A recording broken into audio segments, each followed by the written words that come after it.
তো বন্ধুরা একটা নতুন ব্লগে তোমাদের অনেক অনেক স্বাগত। তো কি বলো তো, আজকে তোমার বউ ভাতের নেমন্তন্ন আছে আমাদের, আমাদের ফ্যামিলির পুরো ছিল, কিন্তু মা যাবে না, বুঝতেই পারছো। তো আমি, রিমের বাবা আর রিম যাব, আর ওদের অফিসের সবাই যাবে। তো কি বলতো, যেতে ইচ্ছা করছে না, কিন্তু না গেলেও নয়, বুঝতে পারলে তো। আর এই যাবো বলে যে কি শাড়ি বার করবো, এটা হচ্ছে এক মহা সমস্যার বিষয়। ওই যে বলে না কথায়, যার যত বেশি থাকে তার এই অবস্থাই হয়, বুঝতে পারলে তো। মানে অনেক শাড়ি হয়ে গেছে না, এবার কোনটা ছেড়ে কোনটা পরবো বুঝতে পারি না, এই অবস্থাই হয় গো, যাদের বেশি শাড়ি জামা কাপড় থাকে। যাই হোক, টেনে টুনে তো একটা বার করি যেটা পরবো। আমি এবার বুঝে পাই না, জানো কি পরবো না পরবো। এই শাড়িটাই পরি না কি গো, সবুজ রঙের শাড়িটা পরাও হয়নি, পরে দেখি কেমন লাগে। আজকে নতুন ভাঁজটা ভাঙি, ফালতু পরে আছে। অ্যাকচুয়ালি কি বলতো, নতুন শাড়ি নাকি বেশি দিন রাখতে নেই। যদিও আমি কি করি জানো তো, যখনই নতুন শাড়ি আসে আর কি, আমি কিনি বা আমাকে কেউ দেয়, আমি সঙ্গে সঙ্গে গায়ে ঠেকি রেখে দিই। নতুন শাড়ি কখনো ভাঁজ করে রেখে দিতে নেই কখনো। তো যাই হোক বন্ধুরা, বেশি কথা বলছি না, তাড়াতাড়ি করে চটপট করে রেডি হয়ে নিই, তারপরে তোমাদের সামনে আসছি, লুকসটা দেখাচ্ছি কিরকম সেজেছি। তো ভালো লাগছে না যদিও সাজগোজ করতে, তাও বিয়ে বাড়ি বলে কথা। চলো তো বন্ধুরা, আমরা যাওয়ার জন্য রেডি হয়ে গেছি। তো প্রথমবার জীবনে খোপা বাঁধলাম, জানি না কি অবস্থায় থাকবে, কারোর হাতে ফাতে খুলে চলে আসবে কিনা, সেটাই আমি চিন্তা ভাবনা করছি, বুঝতে পারলে। আর রিমকে দেখো, রিমও শাড়ি পরেছে। আমি ওকে বললাম শাড়িটা পর, কারণ বড় হচ্ছে তো, তো শাড়িটা পরে ভালোই লাগছে। মেয়ে বড় হয়ে গেল বলো। আর কি হয়েছে বলতো, সিঁদুরটা পরতে গিয়ে পুরো নাকে মুখে আমার একসা হয়ে গেছে। তো এটাকে এখন তুলতে তুলতে মানে কতটা সময় লাগবে জানি না। তো আমরা অলমোস্ট সবাই রেডি হয়ে গেছি, তোমার দাদাভাই খালি রেডি হবে আর আমরা বেরিয়ে যাব। তো আমার শাড়িটাও দেখাই, আমি এই শাড়িটা পরেছি, তোমাদেরকে তো বললামই। তো চলো বন্ধুরা, হ্যাঁ যাওয়া যাক। তো বন্ধুরা, আমরা রিসেপশনে যাওয়ার জন্য, আর সবার আসছে সবাইকে নিচ্ছে এক এক করে। তো সবাই আমরা রেডি হয়ে চলে এসেছি, সবাই দূর দূর থেকে এসছে। তোমার দাদার অফিসের কলিগরা আছে সবাই, মানে কেউ কুচবিহার, কেউ মাথা ভাঙা, সব জায়গা থেকে এসছে। আমাদের সব থেকে ছোট সদস্যও চলে এসছে বিয়ে বাড়িতে যাওয়ার জন্য। এদিকে হচ্ছে আমাদের কি নাম জানো, সোনালি এসছে, তারপরে এদিকে বিশ্বনাথ, তারপরে হ্যাঁ অনুপা, তারপরে সৌরভ, আর আমার মেয়ে তো আছেই, আর তোমার দাদা ভাই আগেই দৌড়েছে। তো চলো বন্ধুরা, যাওয়া যাক।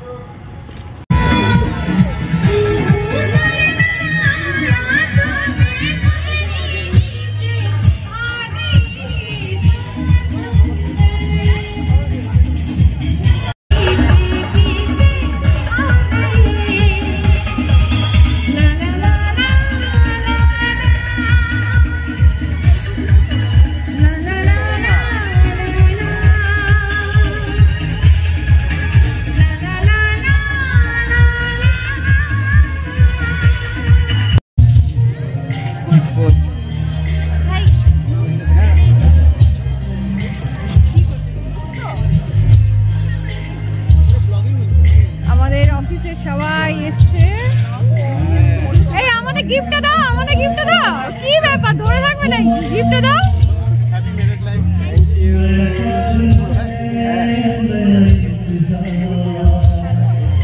দেখো খালি অ্যারেঞ্জমেন্ট কাকে বলে, কোনো কিছু বাদ নেই, তোমাদেরকে দেখাচ্ছি ঘুরে।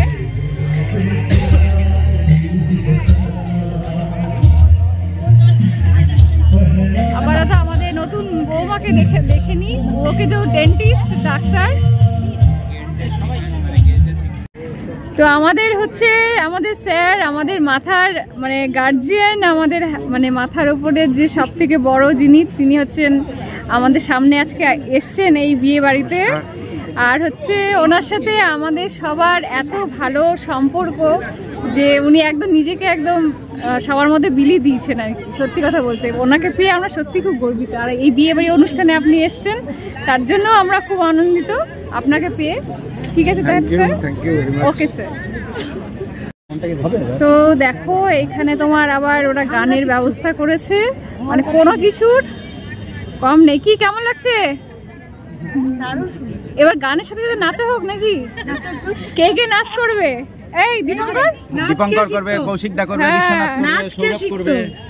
শেখার দরকার হয় না, এমনি নাচ করবে। দেখো নাচের জন্য এসছে, দাঁড়িয়ে আছে দেখো। ব্লু কালারের ড্রেস পরা, দেখতে পাচ্ছ? গান করবে নাকি? যাই হোক, তো খুব ভালো সাজিয়েছে, দারুণ সাজিয়েছে। মেয়েকে দেখো। না না না মেয়েকে দেখো। চলো চলো, শোনো শোনো, চলো জিলিপি খাবো। ওদিকে জিলিপি টিলিপি কি আছে, চলো খেয়ে নি। কি veg? Veg pakora. Veg pakora একটাই নাও, নাও। একটা চা দাও না। চা খাবি ডিম? হ্যাঁ,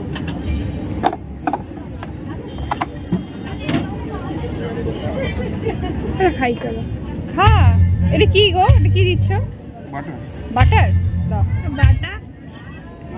বাটার চা, তুই যেটা বাড়িতে বানাস।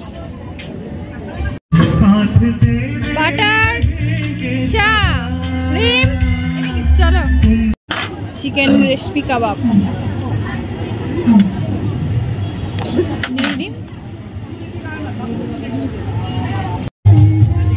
রাবড়ি আর কেশর দেওয়া আছে।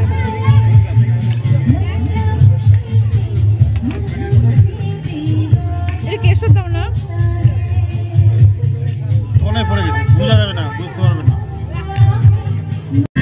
তোমার কি ধোয়া ধোয়া কি বেরোচ্ছে গো? কি খাচ্ছ? Fresh lime soda. সোডা পরে একটা খেতে হবে, ভালো খেতে।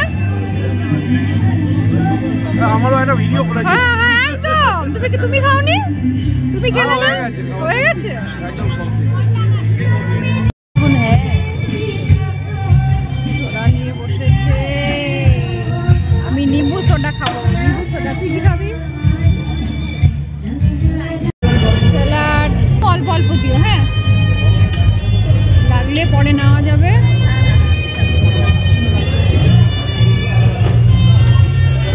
এটা কি ভাত? অল্প দাও, একদম অল্প দিয়ে দাও। দাও। এটা কি গো? চিতল কুমড়া। দাও। এটা কি চিলি চিকেন? আচ্ছা, কত রকম মাছেরই তো আইটেম হয়ে গেছে। এটা কি আচ্ছা, এদিকে চিতল আছে, এদিকে চিংড়ি, তাই তো? চিংড়িটা দাও। তুই কি নিবি রিম? মানে যে কেউ কি একটাই নিতে পারবে নাকি? মানে একটা নিতে পারবে? আমি সেটা বলিনি। চিতল মাছ যে খাবে সে চিংড়ি মাছে পারবে তো? হ্যাঁ হ্যাঁ হ্যাঁ, ঠিক আছে।